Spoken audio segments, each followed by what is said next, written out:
Boy Nick here, me and the movies, and we at the Regency 8 Fontana, here to check out Independence Day Resurgence. You know what I mean? After 20 years, they're bringing it back, minus Will Smith, but that's all right though. You know, it's about to get in there and check it out and see if Roland Emmerich can bring back those wonderful times from 1996 when Independence Day could not be messed with. It was the biggest movie in the world. After grossing like $800 million worldwide, or is it worldwide or domestic? I don't know. But it almost did $1 billion back in the 90s, which was unheard of, like completely unheard of. So let's go check it out, y'all. Yo, so we here at the Regency Theaters here in Fontana 8, checking out Independence Day Resurgence Part 2. It's about to start right now. Yo, let's get in there. It's been 20 years in the making, in the waiting, so let's get in there, y'all. Yeah.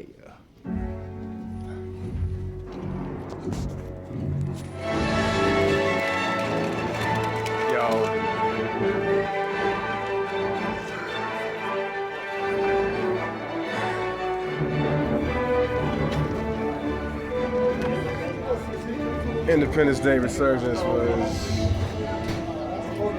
was some cool, mindless fun. I can't hate on it. I can't hate on it at all. Yeah, so Independence Day Resurgence, you know, 20 years in the making. They want you to have some fun when you come to the movie theater.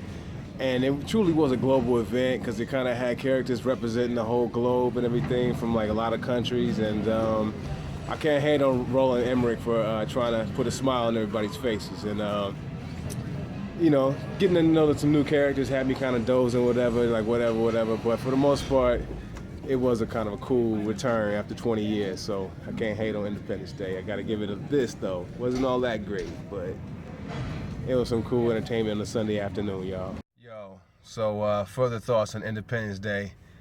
Just some minor thoughts. I mean, I can appreciate the movie for bringing back the nostalgia, you know what I mean? That's what kind of kept a smile on my face throughout, is that, you know, I vividly remember what it was like going into the theater, 1996. I think I was working at this hardware store in Ranch Cucamonga, and yeah, those trailers, nothing could beat it, yo. It had everybody wide-eyed and like anticipating the joint, so I can appreciate them trying to bring back that feeling.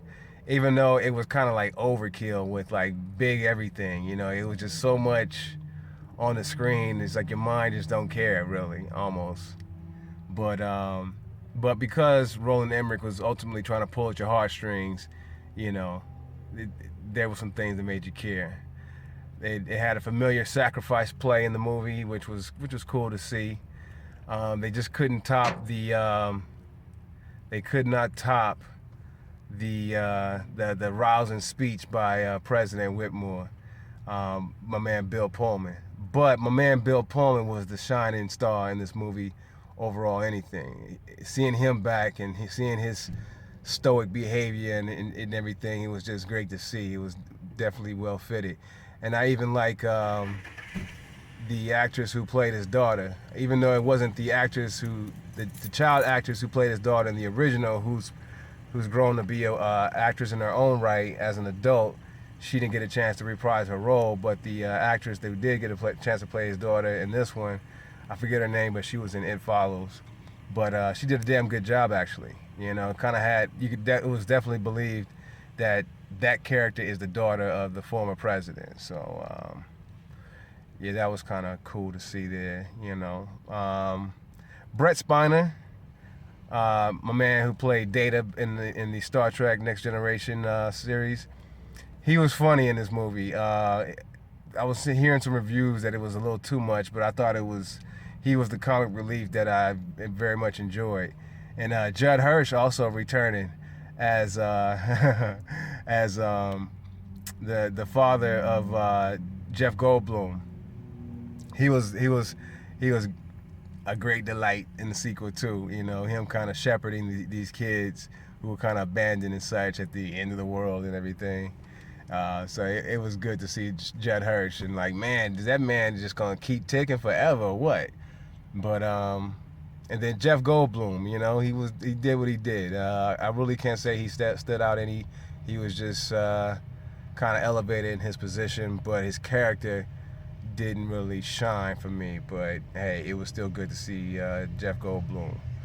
I liked how the current president in the film had to make some hard choices, and being that she was a female president, you know, it kind of seemed like they chose a female president who was trying to prove herself, but ultimately, in this end of the world scenario, it's like, hey, it could very much well turn out that your decisions may be the wrong ones, but hey, she died as a strong president, sacrificing herself for the greater good of humanity and the country as well. So can't really hate on that. But yeah, for the most part, I say Roland Emmerich, you did a good job of entertaining the folks.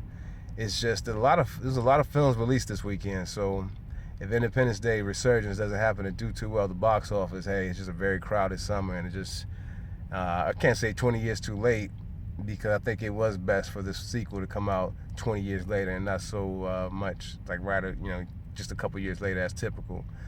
10 years later would have been cool, 2006. They could have done this and probably would have been more successful.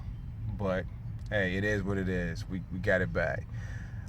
They try to let us know possibly there might be another sequel. If so, I'm not sure how that approach would be.